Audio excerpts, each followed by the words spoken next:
Hello बच्चों, कैसे हैं आप सब। I hope you all are fine. बच्चों, आज हम लोग हमारे स्प्रिंग बैलेंस की चर्चा करने वाले हैं। स्प्रिंग बैलेंस क्या है? तो स्प्रिंग बैलेंस बेसिकली एक ऐसा इंस्ट्रूमेंट है जो वेट मेजर करके देता है। असल में ये वेट नहीं मेजर करता है, ये मेजर करता है टेंशन इन द स्प्रिंग। ठीक है, उससे हम लोग को वेट मिल जाता है। कैसे? ये देखिए, ये है स्प्रिंग बैलेंस का एक्चुअल फोटो। यहाँ पर अगर मैं कोई मास क्या कर दूँ, टंगा दूँ, कोई मास अगर मैं यहाँ पर क्या कर दूँ, ऐसे टंगा दूँ, तो होगा क्या?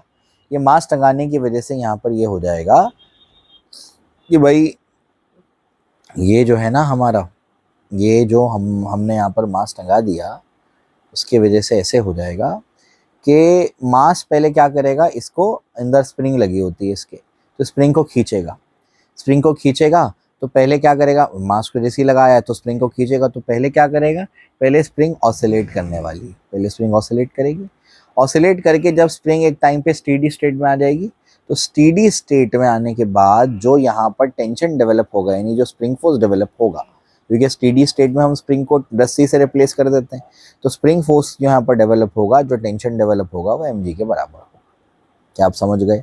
तो स्टेडी स्टेट में कुछ ऐसे होगा कि ये खींचेगी स्प्रिंग और ये mg, अब दोनों ऊपर का फोर्स fsp और नीचे का फोर्स mg, दोनों के दोनों क्या है, बराबर।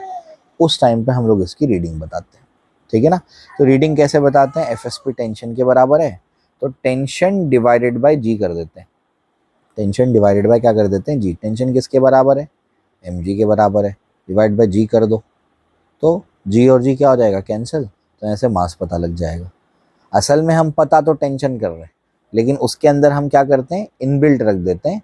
या तो इनबिल्ट रखते हैं आजकल के नए वाले स्प्रिंग बैलेंसेस में, है ना, या तो हम क्या करते हैं, बेसिकली हम लोग टेंशन पता करके मास पता कर लेते हैं। ठीक है, डिवाइड कर लेते हैं उसको जी से, तो अपने को मास पता लग जाता है। क्लियर है क्या? आई होप आपको बात समझ में आई है।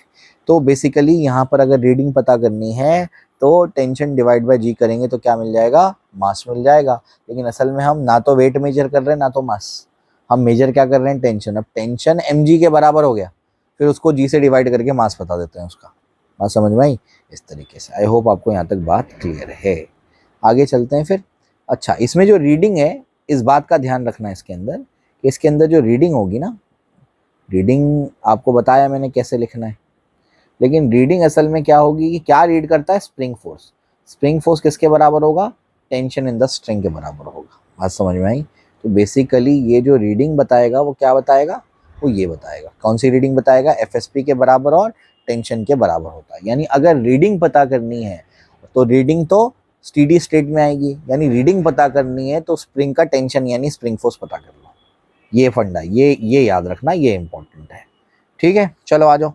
तो अब देखो यहाँ पर सवाल कैसा है। सबसे पहले रीडिंग ऑफ स्प्रिंग अपने को निकालना है। स्प्रिंग बैलेंस कैसे निकालेंगे, तो बहुत आसान है।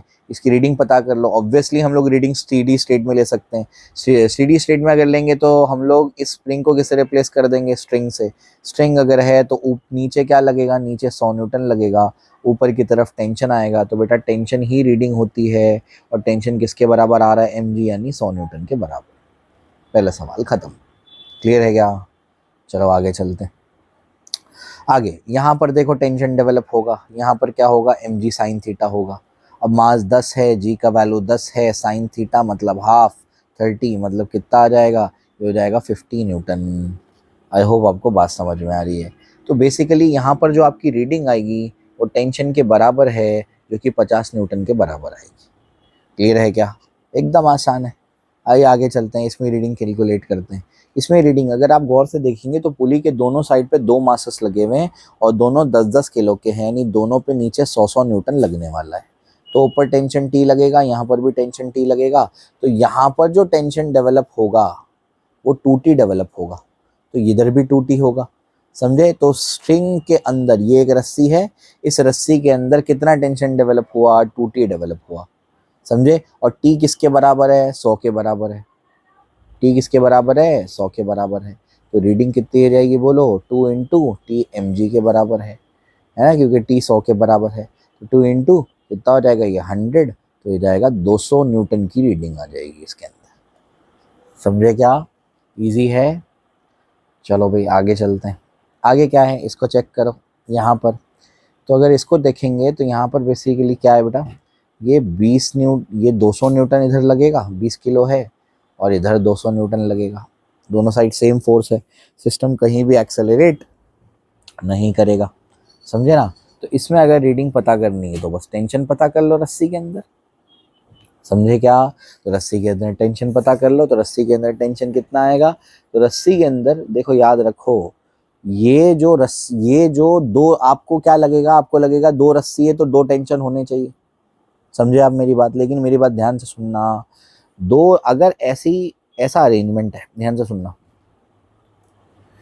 एक रस्सी है, एक मास है, फिर एक रस्सी है, फिर एक मास है, M1 M2 लगा हुआ है, दो रस्सी के बीच में अगर एक मास लगाए तो बेटा इसको दो रस्सी कंसिडर किया जा सकता है, समझे।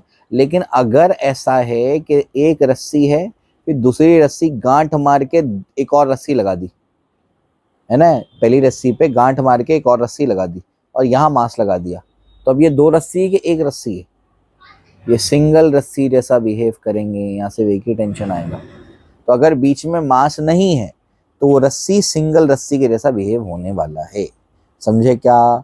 तो यहाँ पर जो हमारे पास स्प्रिंग है बेटा, ये भी तो मासलेस है, यानी बीच में कोई मास नहीं लगा है, तो ये दोनों रस्सी सिंगल रस्सी के जैसा बिहेव करेंगे। तो T1 T2 नहीं, सिर्फ T के बराबर होगा। अब T कितना आएगा देख के समझ आ रहा है, T 200 न्यूटन के बराबर होगा क्योंकि सिस्टम तो रेस्ट पर है, तो T यानी रीडिंग ये आएगी 200 न्यूटन, ऐसे निकालेंगे। ये बहुत इंपॉर्टेंट कॉन्सेप्ट है, ध्यान रखना है इसको। चलो अभी आगे चलते हैं, आगे क्या है, अब यहाँ पर चेक करो, यहाँ पर भी आपके पास अगर आप गौर से देखेंगे तो ये मासलेस है, ये भी मासलेस है, दोनों के बीच में कोई मास नहीं लगाए।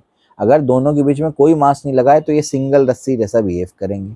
सिंगल रस्सी 2 kilo, system hanging vertically, tension below, tension पता करना है तो मास बिलो, बोलो मास बिलो इंटू जी। तो बेटा कितना आया, 200 न्यूटन, यही रीडिंग है, समझे क्या। ये सबसे आसान टेक्निक्स है इस टाइप के प्रॉब्लम को सॉल्व करने के। बच्चे खामखा परेशान होते हैं, इतना इजी है इसको सॉल्व करना, तो ठीक है ना। चलो आगे चलते हैं। इसमें देखो, अब यहाँ पर तो दो अलग अलग रस्सियाँ लगी है भाई, यहाँ दो अलग अलग रस्सियाँ लगी है, तो नीचे तो इस पर 200 न्यूटन लगने वाला है, लेकिन ऊपर एक रस्सी में टेंशन T होगा तो सिमेट्री से दूसरी रस्सी में भी टेंशन T होगा, क्योंकि सेम टाइप की स्प्रिंग है, दोनों का स्प्रिंग कांस्टेंट सेम है, मास तो है ही नहीं। तो बेटा और सिस्टम रेस्ट पर है, तो 2T ऊपर की तरफ फोर्स है और 200 न्यूटन नीचे की तरफ फोर्स है, समझ रहे हैं आप। तो बेसिकली यहाँ पर जो आपका रीडिंग आएगा एक के अंदर 2 1 और 2 100, यानी टेंशन आएगा 100 न्यूटन, समझे। तो हर स्प्रिंग के दो अलग अलग स्प्रिंग है, दोनों क्या बताएगी, 100 न्यूटन की रीडिंग बताएंगी, आप टेंशन 100 न्यूटन बताएंगे, ठीक है ना। एग्जैक्टली रीडिंग पता करना है तो डिवाइड बाय 10 कर देना, तो 10 किलो शो करेगा वो, समझे क्या, ऐसा है। आई होप आपको ये क्लियर है। आगे चलते हैं, आगे क्या है, अब ये देखो, find the reading of the dynamometer at steady state. Steady state में है मतलब एक रस्सी से इसको रिप्लेस कर देंगे, है ना। अब अपने को रीडिंग पता करनी है, रीडिंग पता करनी है मतलब टेंशन पता करना है। तो टेंशन कैसे पता करते हैं, तो 20 फॉरवर्ड फोर्स देख लो, चेक कर लो, या फिर ऐसे पता कर लो, पहले एक्सेलरेशन पता कर लो। एक्सेलरेशन कितना होगा, 20 - 10 10 डिवाइडेड बाय कितना है 10, तो एक्सेलरेशन आया 1 मीटर पर सेकेंड स्क्वायर। एक का टेंशन निकाल लो, इस पे टेंशन T लगेगा, किधर एक्सेलरेट करेगा, ये इस डायरेक्शन में, बोलो क्या होगा, जल्दी से बोलो क्या होने वाला है। T - 10 = 4 × 1, तो T = 10 + 4 यानी 14 न्यूटन, तो रीडिंग विल बी 14 न्यूटन, समझे क्या, क्लियर है ना। आई होप आपको समझ में आया है। तो इस तरीके से डायनामोमीटर वाले प्रॉब्लम्स को सॉल्व किया जाता है, ठीक है। अगर इसमें कोई आपको डाउट हो, कोई कन्फ्यूजन हो तो आप मुझसे कांटेक्ट कर सकते हैं। तो आज के सेशन में 2 और लेक्चर्स आपको मिलेंगे, 2 और लेक्चर्स में आपको इंशाल्लाह रिकॉर्ड करके आज दूंगा। तो आज अपनी आप प्रिपरेशन करिए, अपनी तैयारी करिए, कुछ डाउट हो उसके अंदर तो मुझसे आप कांटेक्ट कर सकते हैं, ठीक है ना। ओके, थैंक यू, जज़ाकल्लाह खैर, अस्सलाम वालेकुम।